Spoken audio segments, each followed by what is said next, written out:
Hey everyone, welcome back to the channel. So I've got 8 new cards today, so let's get straight into it. Some pretty cool ones today, including some for Druids, getting some new really interesting cards, and also for Warlock, a really cool card. But let's start with the legendary for Priest. This one's Catrina Muerte. It's an 8 mana, 6 attack, 8 health minion, so exactly the same stats as Kel'Thuzad, which was in the game before. And it says, at the end of your turn, summon a friendly minion that died this game. So this is kind of a replacement for the resurrection tools that Priest is losing, and this one's pretty nice. I think you could make a deck that would work very well with this. Before we start talking about the good, let's talk about a couple of the bad things. It's a legendary, so yes, it's got the effect of a legendary, but relying on this in a resurrect deck is going to be quite difficult. If it's right at the bottom of your deck, it's going to be very painful, to be honest. But let's talk about the actual effect itself. So you're only going to be summoning 1 minion, but that could be enough depending on what minions you've had die. So it's not likely to help you with a Malygos or a Prophet Valen type deck. I mean, yes, it can be included in something like that, but resurrecting those minions at the end of your turn means that your opponent has a full turn to kill them before you've had a chance to do any kind of combos.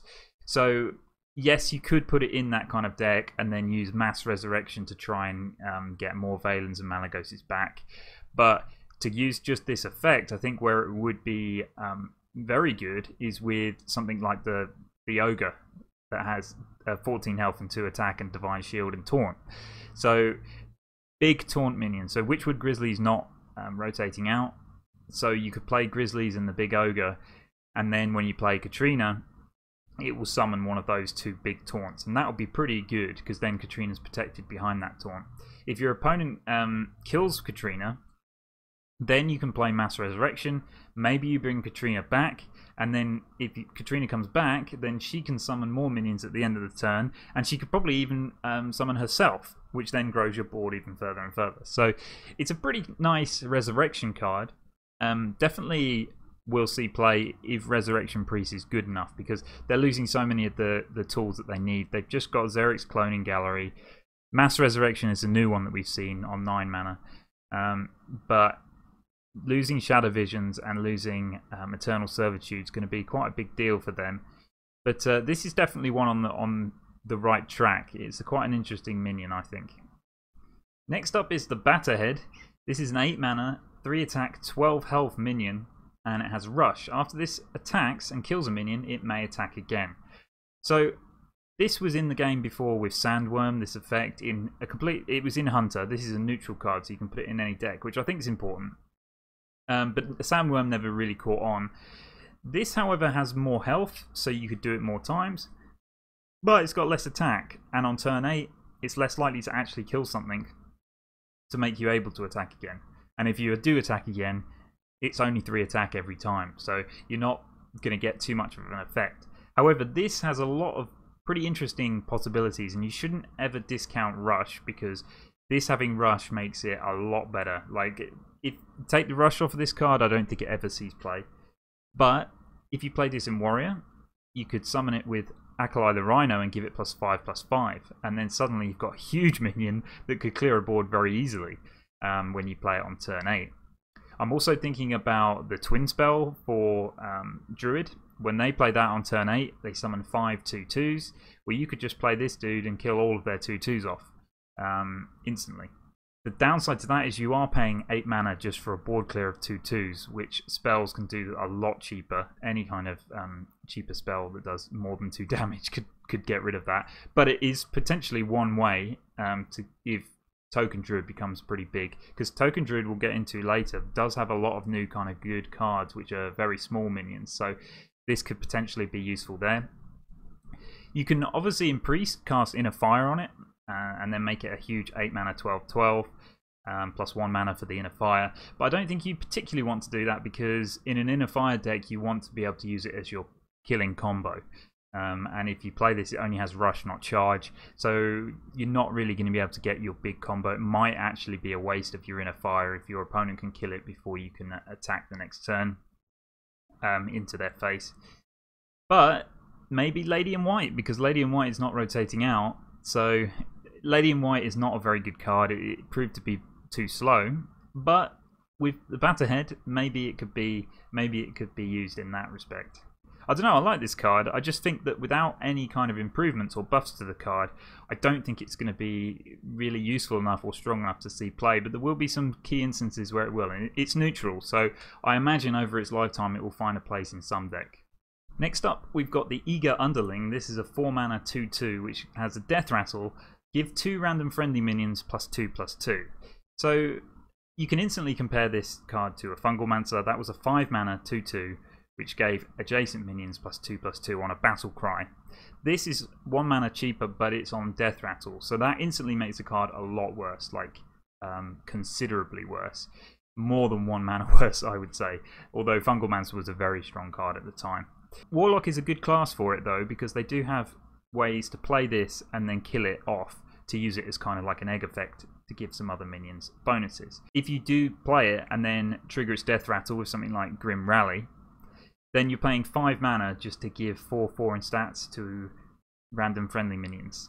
So I don't really see that as being a very strong play, but it may see a place because there are quite a few decent cards that want to be buffed in Warlock. This could be a good card to be played with Fel Lord Boltrug, which not played with it, but if this is in your deck and you play Boltrug and then draw a card and you get this, then it has Rush, and then it is really good because you get the 2 damage from it instantly.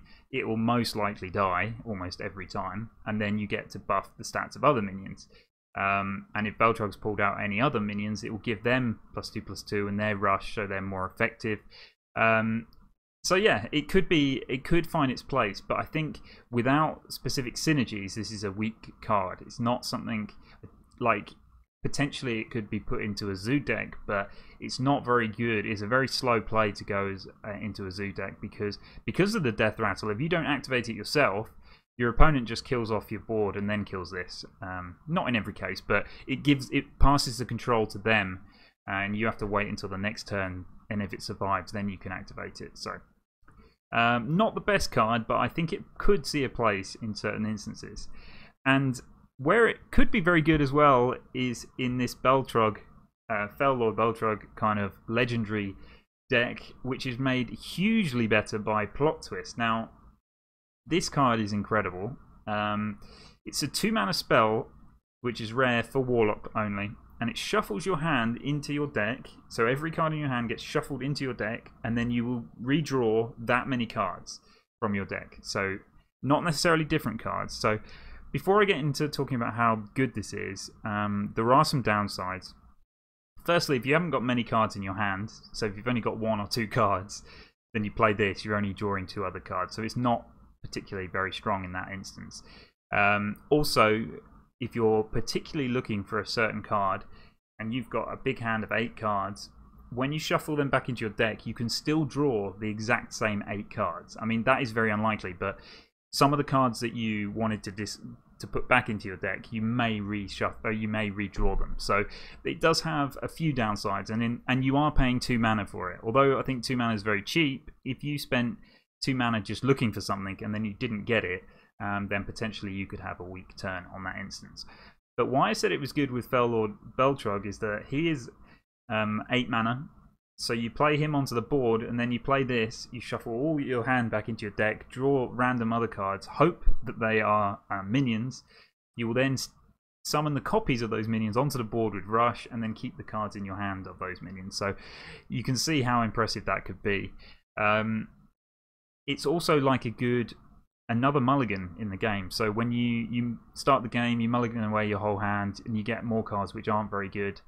A few turns down the line, you could probably do it again to try and fish for certain AoE you need, or certain any sort of card that you think you need. There is a final use for this card as well, which is it could be used as a Dead Man's Hand effect in Warrior, and there was in Warrior in Warlock, and you do that with Master Elec, which is the one that shuffles whenever you shuffle a card, shuffle in 2 copies of it. So if Elec's on the board and then you play Plot Twist, then you'll shuffle 2 copies of your hand into your deck. So you'll shuffle loads of cards, and you could go infinite in terms of card value. The problem with going infinite with Warlock is that at the moment, as I see it, they don't have Gul'dan anymore. That will be rotating out. So if Gul'dan rotates out, they don't have a lot of healing or survivability. So we'll have to see how that kind of works. But I don't think that Dead Man's Hand effect will be the primary reason for playing Plot Twist. I think Plot Twist is just a very good way to manipulate your deck and your hand to try and get the cards that you need. I think this one will see a lot of play. Warlock doesn't really have much of a problem having a big hand, so whenever you play Plot Twist, you're likely to get some good value from it. So a really interesting card. I mean, they did print this in one of the solo adventures. I think it might have been Dungeon Run, and yeah, I never thought they'd put it in standard, but they have. It's only in the Warlock class, but one to watch out for sure. Next up, let's look at a pretty interesting spell for Mage. This one's called Magic Trick. It costs 1 mana, it's a very cheap spell, and it's a rare card. And it's discover a spell that costs 3 or less. So this one's quite interesting. I don't think it's a very good card. I think the card would be much better if it said discover a spell, and that spell costs 3 less. Or you get a 3 mana discount on that spell. That would be really good. But this is kind of a card which you wouldn't want to put in a lot of decks because it's just 1 mana discover a weaker type of spell. But there are a lot of cards now that kind of synergize with Mage wanting to cast lots of spells. Stargazer Luna, for example, is one, helps you draw. Enchanted Raven's really good because if you play this and discover another spell that costs 3 or less, you can play them both in the same turn, and the Enchanted Raven could summon 2 minions for you. It also works really well with the Mana Cyclone because you're playing low-cost spells, then you play your Mana Cyclone, and you get more random Mage spells into your hand. So it has some definitely strong implications or applications to certain types of decks. And Mage does have some pretty decent 1-cost spells. 3 or less cost spells. So there's Book of Spectres is 2 mana, Shooting Star is 1 mana, Ray of Frost you could discover. I mean, if you discovered Ray of Frost, you could play that twice again, and if it's synergizing with you playing lots of spells, I think it could be quite good. So it's an interesting one. I think, where is this deck going to win the game though?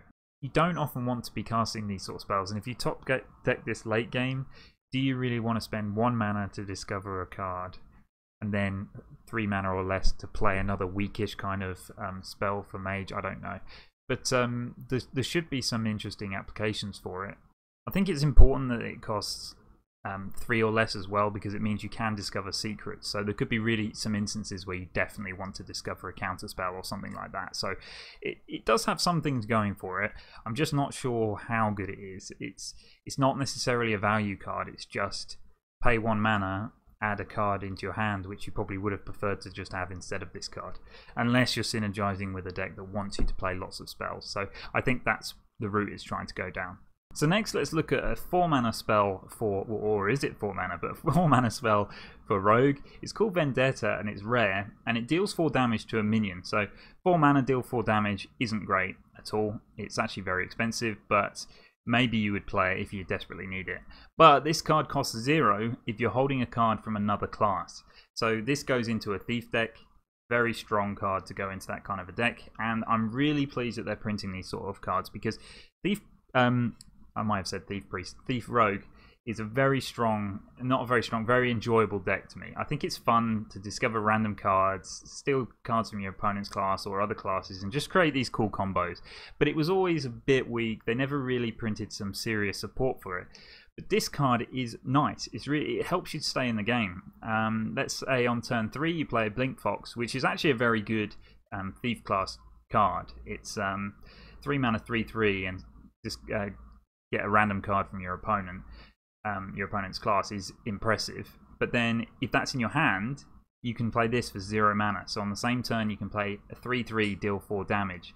It does cost you 2 cards, but that's a huge tempo play, and something Rogue definitely would like. And in a Thief class especially, they do need something to help them stay into the game, because often when playing those sort of decks you could get overwhelmed. You weren't really playing high enough tempo plays to keep up, and then you'd lose the game. And there's another card that was printed that also supports this, which I talked about in a couple of episodes ago, called the Hench Clan Burglar, which is Battlecry, discover a spell from another class, and you could play him and this on the same turn as well. So that's 4 copies of cards that you could have minimum that could activate this. So I think this is a very nice card. It will only see play if Thief Rogue is good, but I'm really hoping it will be good because I like that kind of style of deck.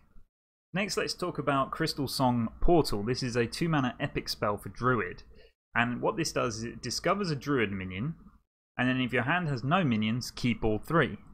So what an interesting card this is, and huge value potential just for 2 mana. 2 mana is not 2 mana draw 3 cards, but it's very close. But you could envisage this type of card in a spell druid deck, so one that just doesn't play minions. But it doesn't even need to go into that kind of deck either. It just may be an aggressive token type deck that has a few minions that are low cost. So you play them out of your hand first, and then you play this to fill your hand back up.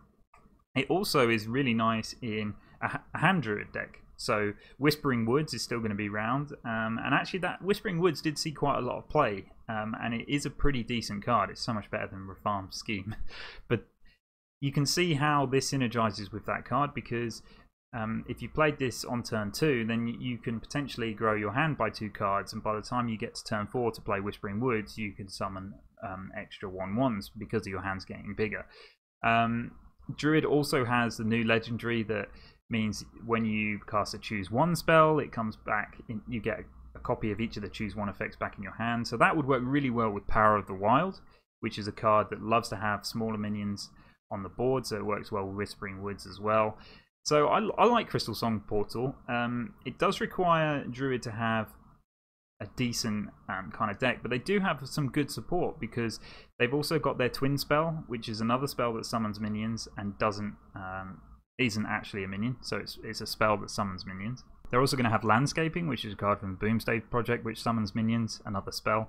So some pretty interesting options here, and also some really good Treant synergy coming through. So maybe we'll see that kind of token Treant deck become a good thing, and Crystalsong Portal could be one that goes in there. And then finally for today, another card for Druid, which synergizes also with the last card we were talking about. It's called Dreamway Guardians, a 2-mana rare spell, and it summons 2 1/2 Dryads with Lifesteal. So this effectively is the same as summoning 2 Fireflies, but with Lifesteal. So in my mind, this is a good card, because Firefly's better because you can play it on turn 1, so it's a bit quicker, and then you play the second one on turn 2. This just requires you to play 2 1/2s just on turn 2. So, but if you do have a turn 1 play, then backing it up with this is very strong. And it summons, they have Lifesteal, which honestly isn't very important at that point in the game because you're not going to be needing to heal very much. They're not going to get you a lot of heal if you play this on turn 2. But like I said before, in a deck that has Power of the Wild, these sort of cards want to get buffed. You want to put minions on the board and you want to play Power of the Wild and give them buffs. So then potentially you could give them more attack and then get more Lifesteal. And even though the Lifesteal is pretty small, so it'll only be gradual, just these maybe 1 or 2 or 3 Lifesteal that you could get out of this will contribute towards your Crystal Stags, which are the minion that if you've restored 5 health this game, summon a copy of your Crystal Stag, and that's a 5-mana 4/4 with Rush. So you would definitely want to play these two together, and it can help you get over that line of Lifesteal in Druids. So Druids are losing a lot of armor cards, but they seem to be gaining some Lifesteal synergy. So this one could be interesting, and like I said, a token deck that can buff these could actually make very good use of them. So I like this, I think it's pretty cool. Alright guys, so that's all of the cards I've got to show for today. Some really interesting ones we've seen today. Actually, the whole expansion itself I think is shaping up very well. There's some really cool cards coming, especially given the cards that are rotating out of the game. So I'm really looking forward to playing with these, and it's not long now. We've only got to wait until the 9th of April. So thanks for watching guys, I'll be back again with more reviews soon, and I'll see you then.